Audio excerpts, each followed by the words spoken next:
Chegou a encostar em 4,27, Brown, e aí o Banco Central teve de intervir. Uma fala desastrosa essa do ministro nas duas frentes, tanto essa sobre o câmbio, quanto principalmente aquela sobre o AI-5. Eu conheço o raciocínio do ministro, já conversei com ele a esse respeito, trocando ideias, portanto não numa entrevista. Não é que ele defenda um novo AI-5, nem que ele flerte com esta possibilidade. O raciocínio dele é mais ou menos na seguinte linha. Se a esquerda pressionar de um lado, os incendiários do lado de cá, que é como ele chama o governo, vão falar em uma radicalização para o lado de cá, AI-5, e aí isso não é bom. Como a condescender, como a dar um desconto para os discursos radicais do lado de cá, como ele chama, o lado do governo. Acontece que tem um problema cronológico nesse raciocínio do ministro. A fala do Eduardo Bolsonaro, aventando a possibilidade de um novo AI-5, em entrevista à jornalista Leda Nagli, é anterior à soltura do Lula. Portanto, anterior aos discursos de radicalização do Lula. Então, uma coisa não justifica a outra, não explica a outra e nem minimiza a gravidade da outra. Outra coisa, o ministro pode até pensar isso em privado, e ele faz esse raciocínio e faz com muitas juras de amor à democracia e de compromisso democrático, mas ele nunca deveria ter externado isso numa entrevista coletiva em Washington, fora do país, em que ele foi para conversar com investidores, para conversar com um grupo aí, um fórum externo, e aí depois de dar uma entrevista gravada, transmitida ao vivo e tudo mais, ele falar que estava dizendo em off. Não existe off retroativo e nem off coletivo. Isso é uma coisa básica. Quando conversei com o ministro a esse respeito, do raciocínio dele sobre o risco de um Chile aqui no Brasil e o lamento que ele fazia disso, ele estava justamente lamentando o fato de as reformas não poderem ter, a reforma administrativa não poder ser enviada este ano porque o presidente Jair Bolsonaro sustou o envio e atribuindo isso a uma consequência da soltura do Lula. Eu fiz menção ao fato de que eu tinha escrito isso na coluna 2 semanas antes. E ele falou, aquela coluna foi profética, é verdade.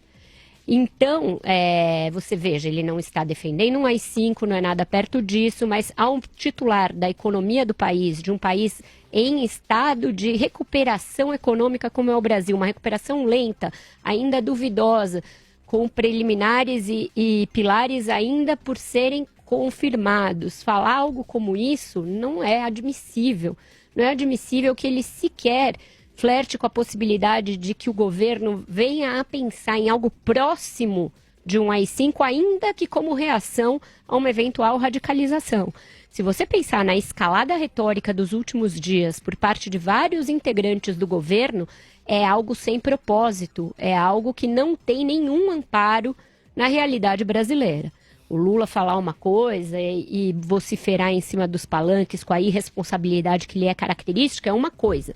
Ele é um condenado em segunda instância por corrupção, que só está na rua por uma circunstância do Supremo Tribunal Federal, não é o presidente da República, não ocupa nenhum cargo e tem a irresponsabilidade que nós conhecemos. Outra coisa são autoridades investidas virem falar em GLO com excludente de ilicitude para protestos, o que é algo bizarro, em GLO para desapropriação para desocupação de propriedade privada e agora até na eventualidade de um novo AI-5 caso a esquerda radicalize. O que é isso? Onde se quer chegar no Brasil? As palavras têm consequências. As palavras das autoridades, elas fazem preço, como se viu hoje com o dólar. O ministro da Economia não é pessoa autorizada para falar de política. Ele não tem esse mandato e ele falou uma bobagem. Não importa o que ele quis dizer, isso não importa nem um pouco. Não importa a nós, não cabe a nós interpretar o que ele quis dizer, porque isso será passar pano numa fala desastrosa e irresponsável que levou à escalada do dólar e que levou a que todas as autoridades com o mínimo de responsabilidade se insurgissem contra isso, porque chega. O Rodrigo Maia tem razão quando diz que falar em AI-5 não é dar oi, bom dia ou boa tarde. O que está acontecendo no Brasil?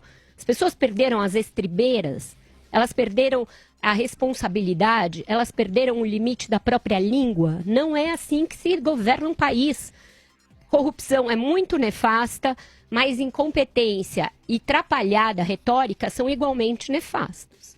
O ministro Paulo Guedes tem uma imensa responsabilidade de ser uma voz de racionalidade num governo que pouco a pouco vai perdendo a sua credibilidade interna e externa, eivado de maluquices e de autoritarismos. Ele tem de ser a âncora de confiabilidade e credibilidade. Se ele não for, vai ter sobrado muito pouco.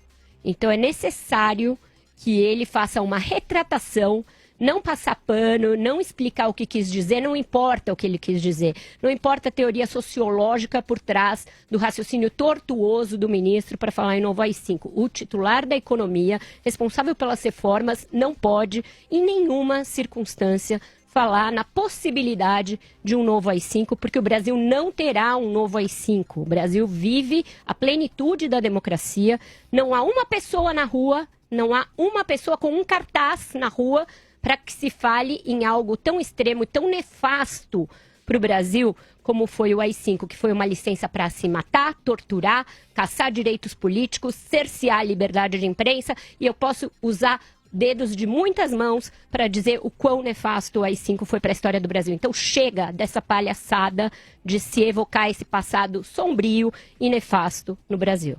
Eu acho que perder a capacidade de interpretação básica de texto é uma coisa, e perder o apreço à democracia é outra. E se caminha rapidamente para a segunda hipótese quando se começa a passar pano para tudo e a querer enxergar contextos para tudo. Democracia, Vera? Hã? Paulo Guedes não tem apreço pela democracia? Eu espero que ele tenha, e por isso eu espero que ele se retrate, porque essa frase dele, ela não permite essa análise tão benevolente que você fez, Rodrigo. Ainda Ele mais... defendeu o AI-5 em algum momento? Ainda mais, eu não falei isso na primeira fala e eu estou tentando falar. Ainda mais porque o Eduardo Bolsonaro falou em AI-5 antes do Lula, antes da Gleisi Hoffmann. E essa questão temporal importa. Importa porque você não pode defender como consequência algo que foi antes. Isso é a análise básica de texto, né? Se uma coisa veio antes, ela não é consequência de nada, ela é causa de algo. Portanto, até para se condescender, tem de ter lógica argumentativa. E a frase do Paulo Guedes, ela carece de princípio fático, portanto. E, segundo lugar, ainda que o Lula irresponsavelmente fale o que falou, e a Gleisi Hoffmann irresponsavelmente fale o que falou, aí a gente não quer que se faça falsos paralelismos, o governo não pode se equiparar a bandidos condenados. O governo tem responsabilidade constitucional. Jair Bolsonaro fez um juramento perante a nação de cumprir a Constituição.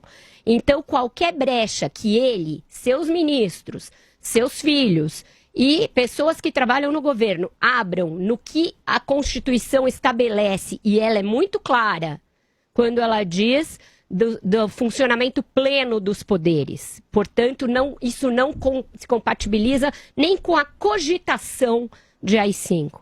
Então, o presidente e os ministros têm uma responsabilidade muito maior do que a de um condenado em segunda instância, porque senão a gente vai estar fazendo a falsa equiparação, a que a gente não quer que o Brasil incorra. Então, quem tem mandato tem responsabilidade. Quem tem designação para um cargo público tem responsabilidade.